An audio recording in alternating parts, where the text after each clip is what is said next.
So I applied to 3 schools.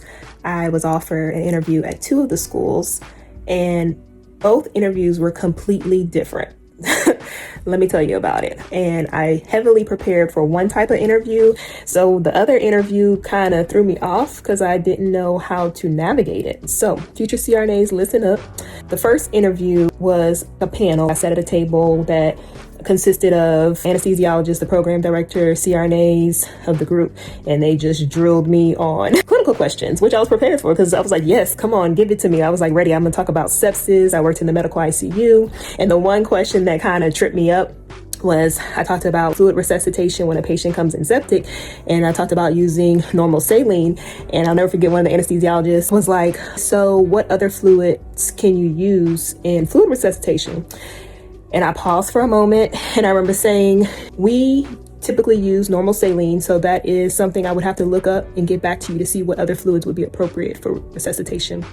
I got accepted into that school, so clearly my answering was fine, and I was prepared for that interview because that's what everyone said. Prepare for clinical questions, review your CV, make sure you're in and out. I got questions about that as well. Now, the other interview that threw me off, it was one-on-ones. So I just went one-on-one and met with different people of the program. I can't remember. I'm sure it was like other CRNAs, professor, anesthesiologists, program directors, whoever was involved, but it was one-on-one. And it was very friendly. And I kept waiting. Are y'all gonna ask me a clinical question? Please, somebody ask me about sepsis, because I've been studying about sepsis. I'm ready. That was my top patient. But it was none of that. It was like, hey, how you doing? And it was almost, I had to sell myself to them. And I had 2 other of my besties interviewing with the same school. Because I was like, well, maybe since I went on the last day for my interview, they already pick out people they want. They just being nice to me because they already know who they want. Now, that program, I did get waitlisted.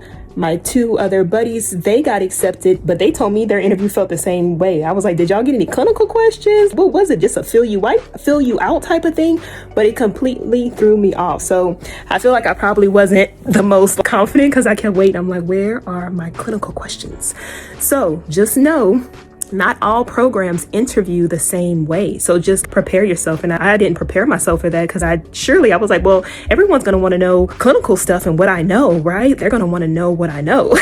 But no, they were literally just, I guess, filling me out and trying to get to know me. That's all I can think of. To this day, it still throws me off. That was a very different type of interview. So read the school's missions, statements, sell yourself, see how you're aligned, and just know some interviews, you just sell yourself. At the time, I was in my early 20s. I think I was like, 23 when I was interviewing. So I didn't have a lot of experience interviewing in general. And the whole sell yourself stuff, that was just not in my forte at that point in my life. So